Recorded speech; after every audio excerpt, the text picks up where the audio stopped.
Huwag kang magpaloko. Ito, netizens, pwede ko ba kayo i-real talk? Hindi porket bago ang motorsiklo, ibig sabihin mas maganda na. So, bago tayo bumili ng motorsiklo, netizens, gusto ko lang gawin tong vlog na to para magbigay ng mensahe na mag-isip-isip ka muna. Habang nagmamaneho ako kanina, napansin ko lang na ang mga tao lagi nadadala kapag kami bagong labas sa motorsiklo. Do isa tayo sa mga nagre-review ng mga bagong labas sa motorsiklo kasi isa yun sa talagang line of work natin na kung ano yung latest, nire-review natin. Pero sa isang banda, hindi porket bago yung motorsiklo, netizens, is kailangan ka na ulit mag-upgrade, kailangan ka na ulit magpalit basta-basta. Ang pinaka nauna sa top of my mind na naisip ko is halimbawa yung pinakabago na NMAX. Completely kasi malaki yung changes dun sa design and doon sa riding character ng motorsiklo. Naalala ko kasi dati, netizens, yung NMAX version 2 na unang nagkaroon tayo is something na pinag-isipan ko din maigi. At nagtanong-tanong din ako sa mga kaibigan ko na mas marami na ang kaalaman at karanasan sa motorsiklo by that time kasi ang gusto ko noon is Mio Aerox. Pero galing kasi ako sa Mio Soul. So parang nirecommend nila sa akin yung NMAX kasi completely different na nga daw yung pakiramdam. So kapag nakita mo kasi yung NMAX version 2, netizens, parang sobrang welcoming nung kanyang itsura na para bang very inviting na sakyan dahil sobrang komportable. At isa rin ito sa mga nagpasiklab nung pakiramdam ng pagiging maxi scoot. So technically kasi maxi scoot sobrang lalaki talagang mga scooter niyan. Pero nagkaroon na ng bansag na maxi scoot na pati mga NMAX, PCX dahil nga nung nauso yung riding comfort na hatid. So ngayon, yung pinakabagong NMAX, netizens, na nilabas, nung masakyan ko siya, ang naramdaman ko sa kanya is may pagka-sporty na siya. Sobrang agile niya. The good side of that is naging sporty yung NMAX. Mas madali siyang imaneho, ang sarap niya iwas-iwas-iwas. Parang siyang naiyahalin tulad sa mga Mio lineup, mga Aerox lineup, yung pakiramdam na imaneho siya. So magugustuhan to ng mga tao na gusto yung mga ganun na riding characteristic or yung pinaka-attitude ng motorsiklo na inihahatid. Pero para sa akin, para nawala yung initial na essence ng NMAX na magiging comfortable, pang touring. Naging mas aggressive na yung design niya. Pero para sa akin, hindi na ganun ka maxi scoot yung pakiramdam. Yung kasing dating NMAX, parang medyo mabigat yung unahan niya, netizens. So parang ang upo mo dyan, comfortable talaga, may pagka-cruising. Tapos, doon mo na siya imamaneho. At least sa akin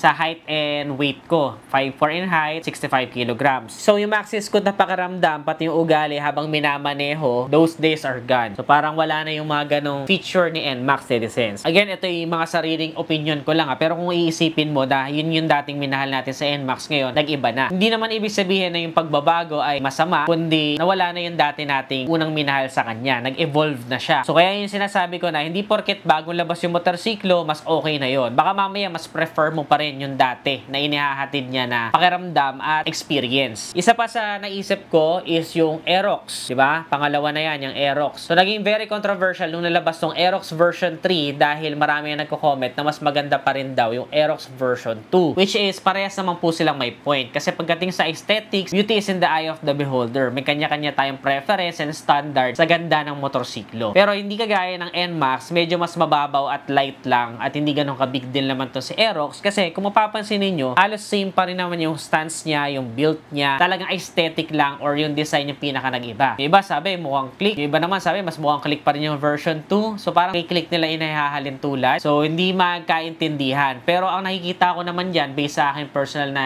opinion, ay kagaya lang din nung nangyari sa Yamaha Sniper. Na dati, nung mga bagong labas yung pinaka-latest na Sniper, sinasabi nila na mas maganda daw yung dati na Sniper. Pero eventually, ay natanggap na rin at nag-register na sa utak ng mga tao na mas maganda or parang katanggap-tanggap na, mas accepted na yung itsura ng latest na Sniper. So ako ngayon, nakikita ko, uy, latest yung Sniper. Pag nakita ko yung dating version, uy, ito yung dati, ito yung bago. So may iba na rin siyang rehistro sa masa. Hindi naman siya ganun ka-big of a deal, mas malaki pa rin yung changes ni NMAX, netizens. Pag pinagtabi mo, hindi ganun kalaki yung changes, pero kapag nasakyan mo na yung NMAX sa version 2 versus dun sa version 3, dun mo malalaman yung changes, netizens. Dun mo mararamdaman. Kagaya ng karamihan sa inyo, netizens, ay pro din naman ako sa improvement and innovation. Nilook forward din natin yung pag-i-improve ng mga motorsiklo, kaya isa rin yan sa mga hindi natin maiiwasan. Pero always keep in mind, netizens, na at the end of the day, it's all about business and sales. Siyempre, pinapakinggan tayo ng mga brands na yan kung ano yung mga nire-recommend ng tao, yung mga top comments nila, especially dito sa market natin sa Philippines. Dahil pansinin ninyo, halimbawa, yung liquid cooling system na nauso sa 125cc.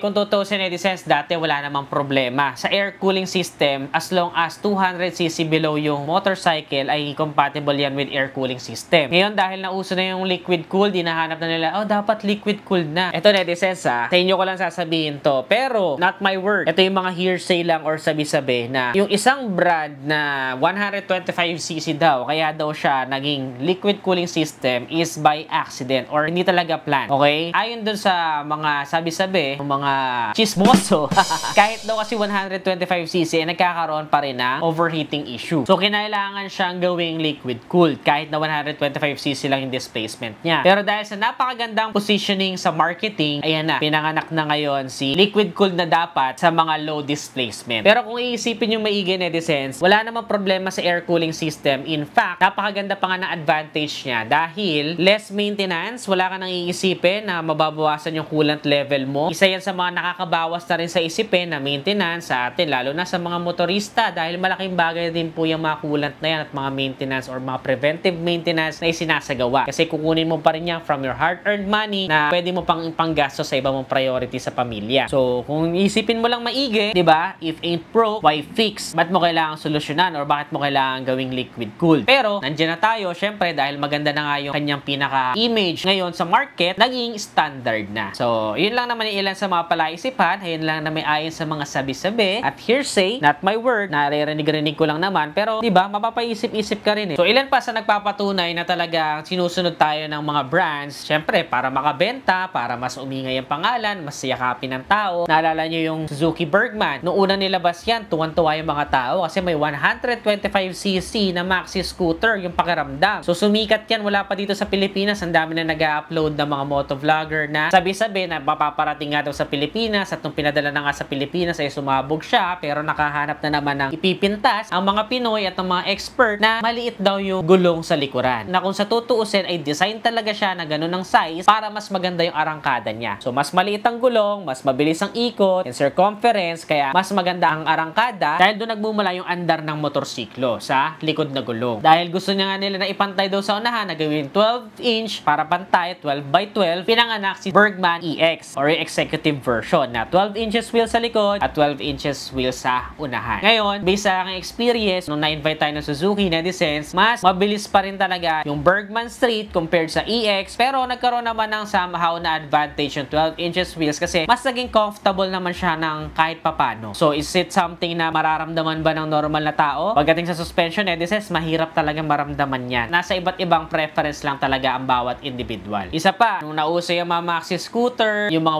160cc motorcycle, ayan na, yun mo na makikita na dahil nga sa business and sales and marketing na kailangan sumabay, yung mga China brands, makikita mo kaliwat ka na naglalabasan na ng mga ka-lookalike. Diba? Kasi gumagana sa market eh. So ngayon, dahil iyan isa sa patunay na sumusunod talaga sila dahil it's all about business and sales. Sumusunod sila kasi meron silang inihahatid na mas murang option compared doon sa pinapangarap mo at sikat na motorsiklo ngayon sa Pilipinas. Dahil lumalaki pa nga ang populasyon ng mga nagmumotor sa atin, syempre, nag-iisip din ng iba't ibang strategy itong mga motorcycle dealership na kani-kanilang pakulo para sila yung tangkilikin or makapag-accumulate ng mas maraming sales sa Pilipinas. Pero nakakatuwa pa rin isipin netizens kasi part siya ng evolution ng motorcycle industry dito sa atin sa Pilipinas. Pero ang pinaka-point ko lang kung bakit ko ginawa tong video na to is para sa mga netizens natin na medyo nadadala sa hype every time may bagong labas ng motorsiklo na ang mindset nila, ito na yung bibiling ko, yung pinaka-latest, yung pinaka-bago. O kaya naman, kung naka-version 2 ka, gusto mo na agad gawing version 3 kasi iniisip mo, yun yung pinaka-maganda. Na kung tutuusin, netizens, is significant ba yung magiging upgrade mo, yung pakiramdam mo? Kasi baka mamaya, naandun ka na sa best na version, pero dahil nadadala ka sa hype, gusto mo agad tumalon doon sa pinakabago. So, yun lang yung gusto ko sana ihatid na palaisipan sa ating mga netizens bago kayo bumili ng motorsiklo, bago kayo mag-upgrade, or meron lang kayong peace of mind na kapag nakapag-decide na kayo ng bibili ninyong motorsiklo, o kaya naman nakapag-decide kayo ng i-upgrade ninyo, is very satisfied kayo. Don't get me wrong, walang masama sa pinaka-latest na motorcycle, netizens. Kasi kahit ako, bumibili din ako ng mga latest motorcycle. Yun lang, ang pinaka gusto kong mangyari is sure na sure kayo sa decision ninyo at satisfied kayo sa nabili ninyo. So, kung ano man ang nabili ninyo, latest man yan, or older version, basta satisfied kayo, yun naman ang mahalaga at the end of the day. Patuloy pa rin naman natin tinatanggap at patuloy pa rin natin mararanasan ng innovation at pagbabago, pag-i-enhance at pag-i-improve ng mga motorsiklo at patutungayan nyo pa rin niya kasi i-review pa rin naman natin yan sa mga susunod. Hanggat kaya natin, i-review natin. Diba? Gusto ko lang iparating na hindi palaging newest in the market is equals to